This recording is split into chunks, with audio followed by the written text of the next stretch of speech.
Was it only a matter of time? Boris Johnson has quit the government over Brexit. The former Mayor of London's move follows David Davis's midnight resignation as Brexit secretary. So how will the Prime Minister cope with losing not one but two of her top team, so very close to the October deadline of doing a deal with the EU over how the UK quits? And what will Boris do next? Here's our political correspondent, Simon Harris. Boris Johnson isn't normally shy, but today he was avoiding the cameras at his official residence in central London. But the House goes with the job. As he contemplated eviction, those he crossed swords with reflected on his political career.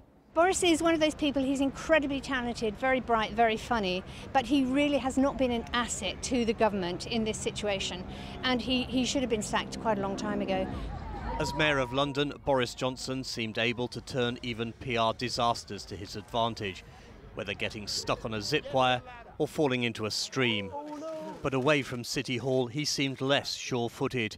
2 years ago, he was tipped as a front-runner to replace David Cameron, but bottled it at the last minute. I have concluded that person cannot be me.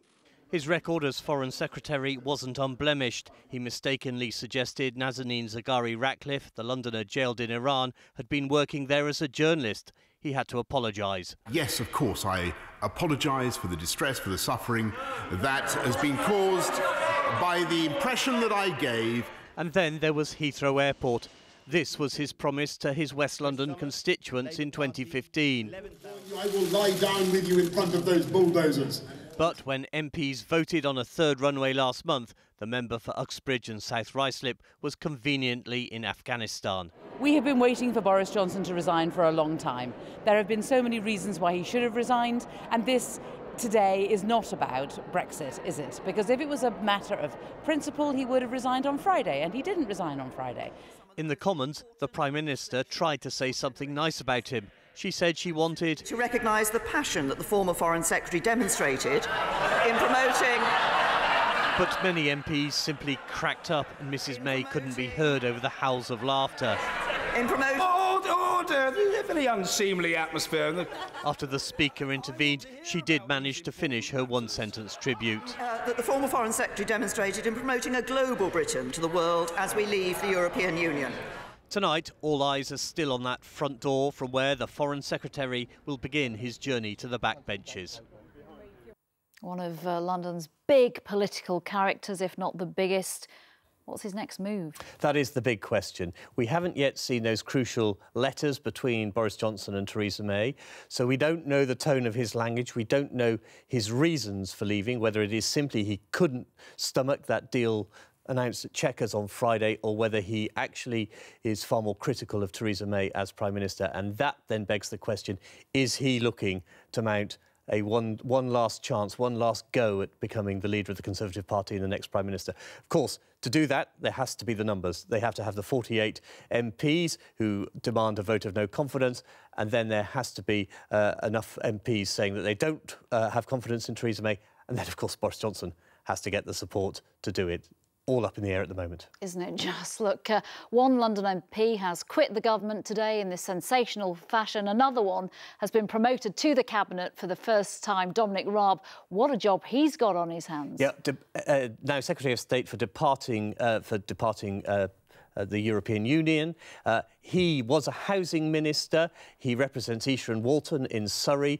He's a Brexiteer. Most of his voters are Remainers. But the one group that are particularly upset about his appointment are the Grenfell community, now facing the third different housing minister since that fire just over a year ago. The new housing minister is former London Assembly member Kit Malthouse.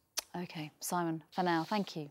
If it was Westminster's big day yesterday and football's tomorrow, today the focus in the capital was on the RAF. 100-strong flypast featuring all manner of military aircraft took to the skies to celebrate all the men and women who've protected us and fought for us from the skies. The RAF became the world's first independent air service when it was formed in 1918. Just 15 years after the Wright brothers took off on the world's first ever flight. The crowds came out today, so did the royals. Simon Harris was watching too. They can't all have been plane spotters. Normally it takes a royal wedding or a jubilee to fill the Mall like this, but today they came in their thousands to watch aeroplanes. For 10 minutes, an aerial cavalcade roared and clattered through the skies over London. The flypast included half a dozen Chinook helicopters, an aircraft which has a special place in the memories of Sean Stocker and Eleanor Lodge. 8 years ago, he was a soldier who stepped on a landmine in Afghanistan. She was a Chinook pilot who helped save his life. Today, they met for the first time to watch the flypast. I was called out for a casualty evacuation in Helmand Province while I was the pilot of a Chinook.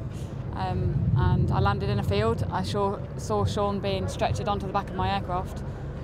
Dropped him at Bastion Hospital. When I was asked to come down here to give my word of what's happened and the amazing job that these guys did, it was a no-brainer for me. I knew that I should come down here, because if it wasn't for these guys, then I wouldn't be here telling my story today. The royal family had the best view. The balcony at Buckingham Palace is the traditional vantage point for flypasts, but few have been on this scale in recent years. Today, it was 100 aeroplanes to celebrate the RAF centenary. Precision flying is what the military does, but even so, it takes a certain skill and hours of training to marshal 22 Typhoon fighter jets to form the number 100. And the verdict from the ground was unanimous. I'm a big fan of the Chinooks, and they were absolutely fantastic. They were beautiful. Absolutely amazing. I wish I'd known all the different names of the planes. I thought it was amazing. We just got here from New Zealand, so we were very lucky that we were here for it, to be honest. I think it was really good. VIPs and veterans watched from Horse Guards Parade, grateful that the summer heat had taken a break. Des Kemp from Princess Risborough in Buckinghamshire joined the RAF as an apprentice engineer at the back end of the Second World War. I felt so proud today to see those boys fly over, and just meant everything to me. The Red Arrows have been around for more than half of the RAF's 100 years. They've become the signature act at the end of a royal flypast, and today was no different.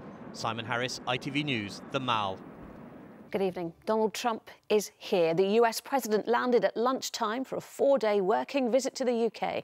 He is due to meet the Prime Minister and the Queen, but he will avoid central London. There was little fanfare when he touched down at Stansted with the First Lady at his side, but across the capital, protesters are preparing, determined to make their voices heard. More on those protests in just a moment, but first, here's our political correspondent, Simon Harris.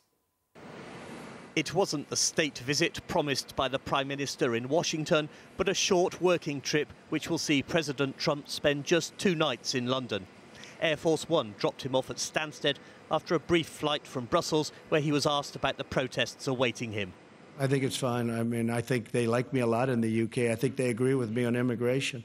President Trump is unlikely to see the inflatable caricature demonstrators plan to fly over Parliament Square. But not everyone finds the baby blimp amusing. Damien Smith runs a pub in Hammersmith. His wife is a New Yorker. He's so incensed at the protests, he's renamed his pub to show his support for the president. The Jameson is now the Trump Arms.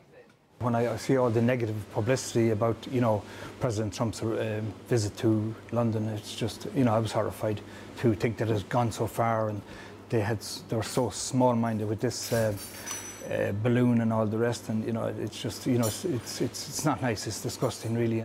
Amy, Julia and Amelia work in Mayfair. They're friends and Americans who've moved to London. They welcome the protests against their president. I feel as an American really supported by people marching down the streets, balloons being flown in the air. The fact that he's pushing our allies away, that he's calling into question NATO, and at the same time praising Putin, praising Kim Jong-un, like this is disastrous policy. I think that state visits have lost some of their power by his going to places like North Korea and meeting with Putin. And so if you want to present yourself as a world leader, but you meet with those kind of people, you shouldn't come and meet with Western leaders and act like it's the same thing. The authorities are taking no chances. For this visit, the president has swapped his armoured limo for his helicopter. His trips to and from the ambassador's residence in Regent's Park will be along corridors of sterile airspace. Even if protesters are visible, they're unlikely to be heard over the clatter of rotor blades. And there will be plenty more on the President's visit and those protests on our monthly political programme, The Late Debate with Simon Harris. And Simon, lots to talk about.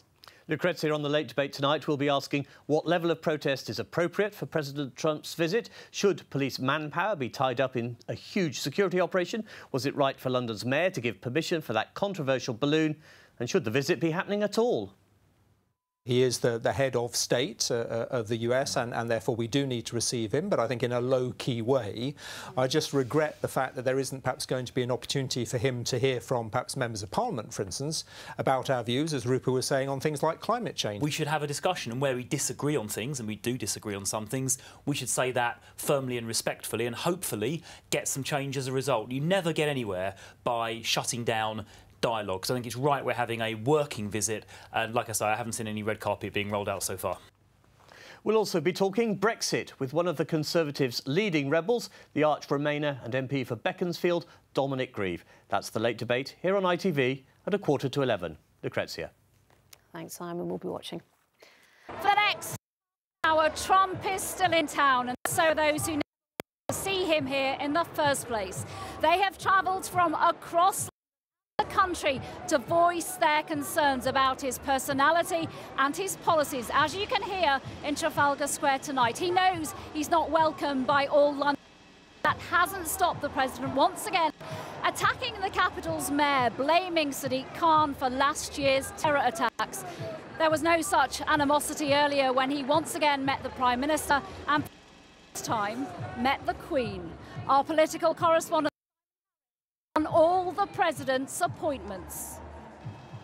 A weekday in the West End, and Regent Street was engulfed by a sea of people and protest banners.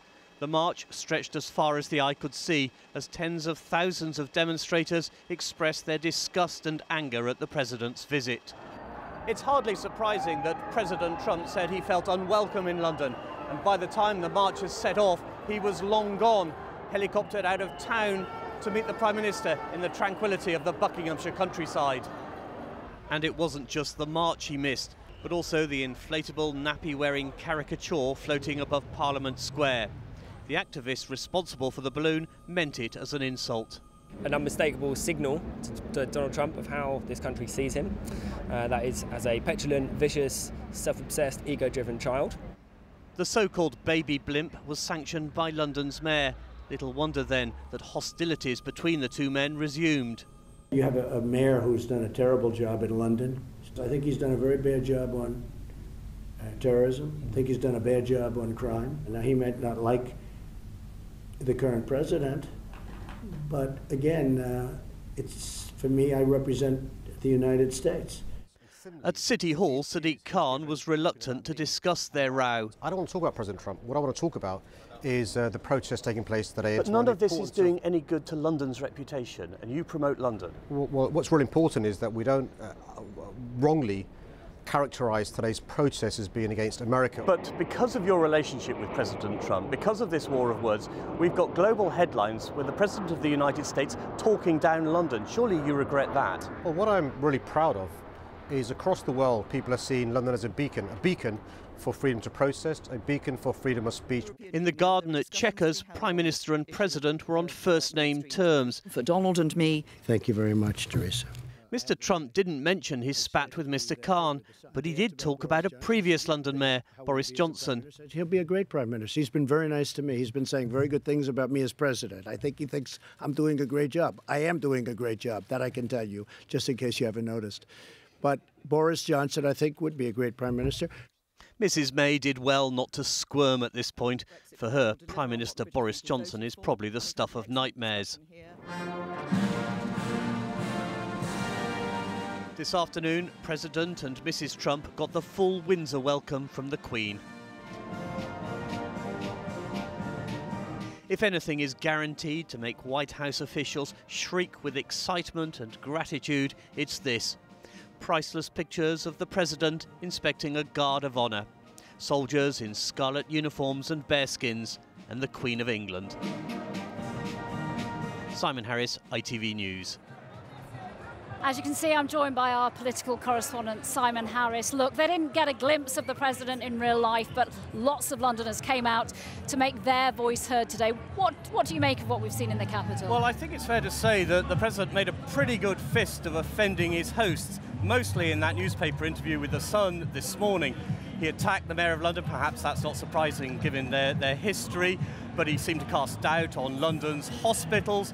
He linked immigration with last year's terror attacks in London, and then he publicly trashed the Prime Minister's Brexit strategy. Then, of course, there's the impact of his visit on London. This protest has caused huge disruption in the West End this afternoon and cost an absolute fortune to police. But I think in Downing Street tonight they will be breathing a sigh of relief. At that rather extraordinary Love-in press news conference in the garden at Chequers today, the President could not stop heaping praise on Mrs May, apart from that one moment when he suggested that Boris Johnson might be a very good Prime Minister. And he also appeared to row back on his criticism of her Brexit white paper, indicating that yes, there could be a trade deal between the United States and the United Kingdom, and if there was any suggestion of a wobble in the special relationship, well, this afternoon the Queen was brought in to shore it up, inviting President and Mrs Trump to Windsor Castle for that guard of honour and then tea in the castle. We were expecting a lively day, we sure got one. Simon, thank you very much. Right, it's time to find out what's going on in the rest of London with Suzanne Verdi in the studio.